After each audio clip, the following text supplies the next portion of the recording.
Alors bonsoir à tous. Ce soir, je vais vous proposer un petit exercice un petit peu plus interactif que d'habitude, c'est-à-dire qu'on est mercredi. Comme vous le savez, c'est le jour d'un exercice que j'ai intitulé le défi de l'initié. Donc l'idée, c'est de permettre à tous les niveaux de pouvoir s'exercer, du débutant totalement novice, hein, à la personne qui manipule déjà le tarot depuis quelques temps et qui commence à maîtriser les significations du tarot. Donc l'idée ce soir, avec le défi de l'initié, c'est de venir prendre plusieurs coupes, d'accord, donc de mélanger l'intégralité des cartes ensemble. Pour une fois, je vais mélanger les arcanes majeures et les arcanes mineures. Et puis, je vais venir prendre une coupe au hasard, d'accord, en fonction du contexte. Je vais choisir un contexte, par exemple le contexte affectif. Et puis, je vais venir couper le paquet. Et puis interpréter, d'accord.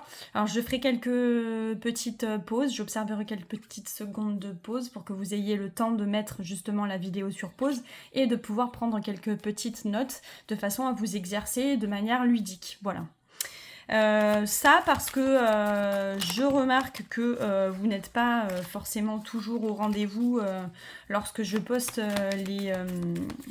les exercices qui, à la longue, peuvent paraître peut-être un petit peu scolaires.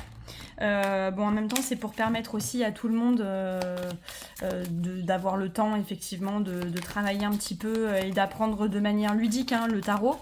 Parce que des fois, l'apprentissage du tarot, ça nous paraît compliqué, long. Et puis c'est quand même 78 cartes avec autant de symboles, de postures, etc., de numéros, de petites scénettes. Donc voilà, l'idée c'est vraiment d'apprendre en pratiquant, hein. C'est, vous le savez, moi c'est mon créneau. Donc pour rappel, moi je propose des consultations avec le tarot et les oracles, hein. Il n'y a pas que le tarot. J'aime bien utiliser les deux ensemble. Mais aussi, je propose des parcours d'apprentissage au tarot, d'accord, et à quelques oracles que je maîtrise également. Mais voilà, le créneau principal, c'est quand même apprendre à maîtriser le tarot. Donc si vous êtes intéressé et que vous souhaitez apprendre le tarot sans vous prendre la tête, mais vraiment uniquement en pratiquant, vous êtes à la bonne place, hein, et vous pouvez me contacter bien entendu. Donc là, on va venir mélanger l'intégralité des cartes, d'accord, du deck. Ok. Les majeurs avec les mineurs. Et puis on va s'amuser.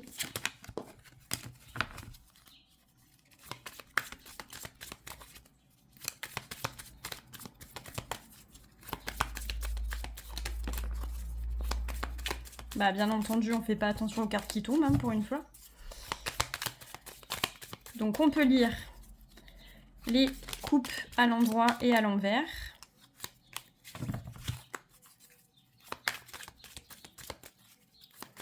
Alors par exemple, si je choisis le contexte affectif,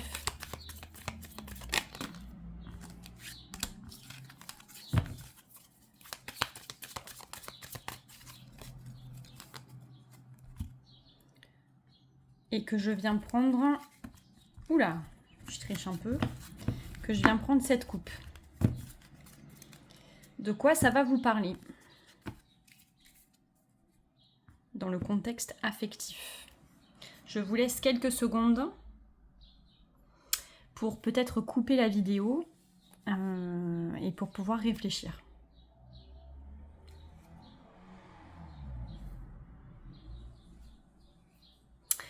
Alors, moi j'y vois la fin de difficultés sur le plan sentimental, d'accord, mais aussi sur le plan financier potentiellement, donc des difficultés économiques qui ont pu gangréner un petit peu le couple, ou en tout cas la vie affective.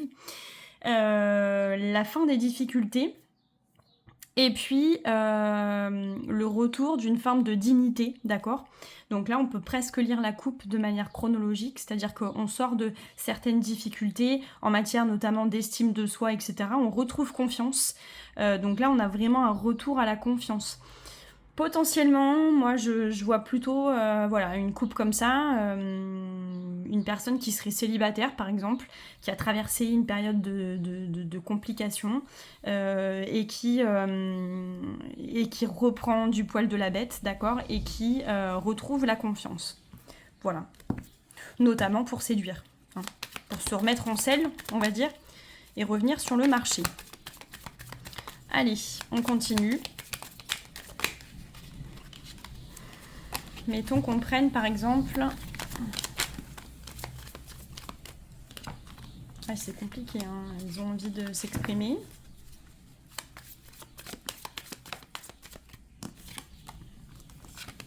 On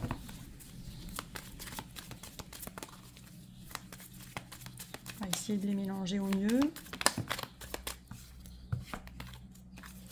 Allez, dans le domaine professionnel par exemple.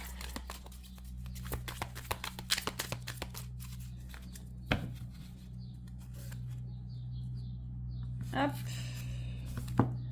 Alors là, on a 2 arcanes majeures. Pas fait exprès. Allez, je vous laisse quelques secondes, je vous laisse le temps de mettre pause et de répondre de votre côté.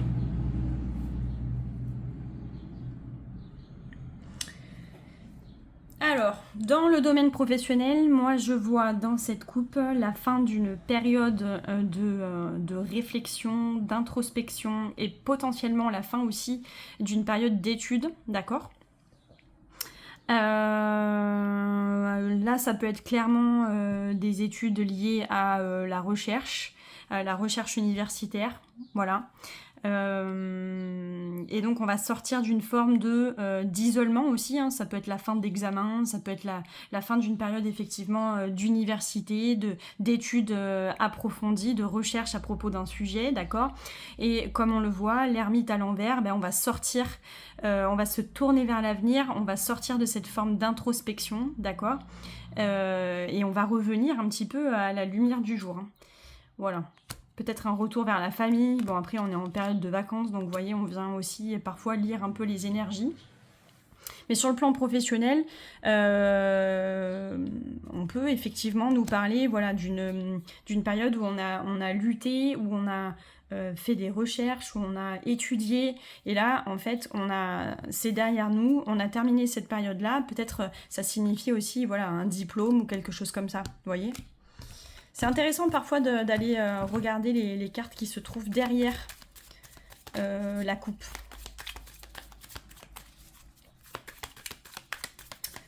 Alors, sur le plan financier maintenant.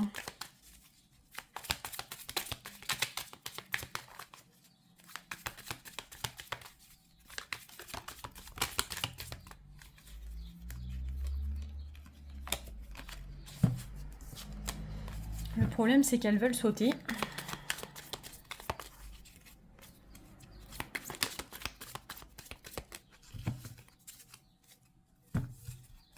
Alors,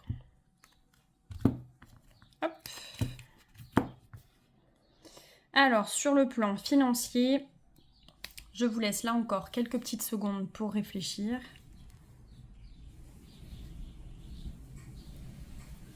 Alors, sur le plan financier, moi, qu'est-ce que je vois ? Je vois un manque d'assises, un manque de stabilité. Donc, il y a une période d'instabilité, d'accord ? Donc, potentiellement, on sort. En tout cas, là, on est obligé, effectivement, de faire très attention, de défendre nos positions. On le voit avec ce set de bâtons. Ok. Ça peut nous parler aussi, c'est toujours un petit peu lié au professionnel aussi, mais ça peut nous parler d'une difficulté à rester en place ou d'une difficulté à obtenir une promotion. Donc il faut pas mal se battre pour obtenir cette promotion, d'accord ? Période d'instabilité sur le plan professionnel, etc. En tout cas, difficulté de trésor potentiellement. Donc si ça représente vraiment le financier, on est clairement dans une période d'instabilité et on est obligé de faire très attention, de défendre nos positions. Donc dans le contexte financier, bancaire, etc., ça peut tout simplement dire, voilà, vous voyez, c'est cette série de bâtons là, ça peut vouloir dire la limite. Donc potentiellement, on s'approche d'un découvert ou alors on est très proche de la limite. Donc voilà, il faut faire très attention à la trésor. Bah voilà, derrière, regardez, on a le 4 de... On a le 4 de denier, qui est l'avare du tarot. En l'occurrence, la carte est à l'envers, donc effectivement, dépenses excessives. Voilà, dépenses excessives, voilà, peut-être encore une fois, une personne qui a une difficulté, une relation un petit peu toxique avec l'argent, d'accord, qui a tendance à se voiler la face, à pas forcément faire face à ses responsabilités. Qu'est-ce qu'on a derrière? Vous voyez, on a encore du denier. Donc là, bon, on nous offre potentiellement une deuxième chance derrière. En tout cas, si on part sur le prédictif, vous voyez, il y a une période d'instabilité, de trouble, on est obligé de faire très attention, mais derrière, il y a à nouveau de la trésor qui arrive, donc la situation s'améliore. Voilà. Bon, ça peut vous montrer, même de manière abstraite, hein, hors contexte, comment on peut interpréter tel ou tel ensemble de cartes en association les unes avec les autres. Donc on commence de manière assez simple, hein, on commence avec 2 cartes, c'est déjà assez.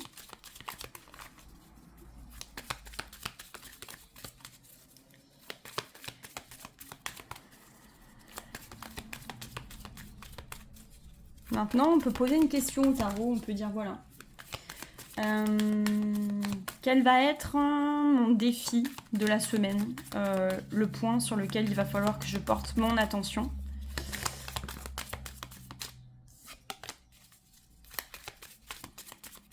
Là aussi, je vais prendre une coupe. Wow.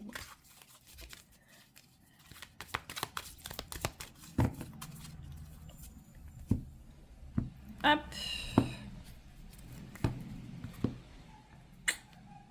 Alors, là, on ne nous donne pas de contexte. Mais regardez ce qu'on peut faire. Déjà, on remarque que les deux, effectivement, cartes sont à l'envers. Ce sont des cartes qui, normalement, sont quand même connotées assez positivement. On est sur de la coupe, on est sur du denier, d'accord? Donc, on peut nous parler d'affectif, d'émotionnel. On peut nous parler de bien-être individuel, hein, d'accord? Et on peut nous parler aussi d'investissement ou de confiance ou tout simplement de faire un pari. Voilà. Là, les 2 cartes sont renversées. Donc, si on interprète carte par carte, on a un 9 de coupe renversé. Ça veut dire que cette semaine, on va pas forcément être, voilà, le bien dans nos baskets, hein, c'est le cas de le dire. Alors, pour quelle raison ?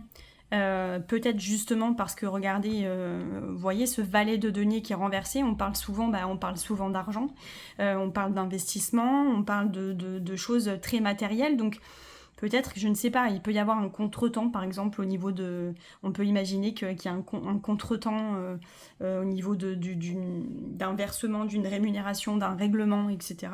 Et que donc on n'est pas trop on n'est pas bien dans nos chaussures parce qu'on attend par exemple un règlement ou qu'on attend effectivement la paye ou le bulletin de salaire, enfin voilà, c'est possible aussi, d'accord. On n'est pas bien dans nos baskets aussi d'un point de vue émotionnel parce qu'on peut avoir un petit peu, on peut manquer de confiance en l'autre ou manquer de confiance en soi, d'accord. Qu'est-ce qu'on a derrière? Bon, là, on nous parle d'affectif, vous voyez? Donc, potentiellement, ça peut être à la suite d'une blessure où on a perdu un petit peu voilà, le sourire. On n'est pas forcément bien seul aussi. Ça peut être la carte d'un célibataire endurci, hein, d'accord, qui ressent profondément la solitude, mais qui n'ose pas non plus forcément aller de l'avant et puis prendre le taureau par les cornes, si j'ose dire. Et puis... ben voilà, pour parler de manière triviale, là on n'est pas avec un roi de bâton inversé derrière, on n'est pas sur un grand séducteur. Donc ouais, on pourrait être sur une personne qui est célibataire depuis longtemps et qui commence à trouver le temps long et puis qui n'a pas forcément de touche, entre guillemets. Vous voyez le roi de coupe derrière, donc effectivement on nous parle de coupe. Pour ça c'est intéressant d'aller voir. On nous parle d'affectif. Voilà, donc alors ça peut être une femme, hein, parce que en fait les cartes, elles sont... même si vous voyez un homme sur une carte, ça ne veut pas forcément représenter un homme. Mais là, effectivement, je pense qu'on manque d'interaction, on manque d'amour, et ça fait peut-être un moment qu'on est tout seul, et on commence vraiment à trouver le temps long, et puis on n'a pas forcément, on s'est pas donné de chance de rencontrer quelqu'un voilà, qui puisse répondre à nos critères, d'accord?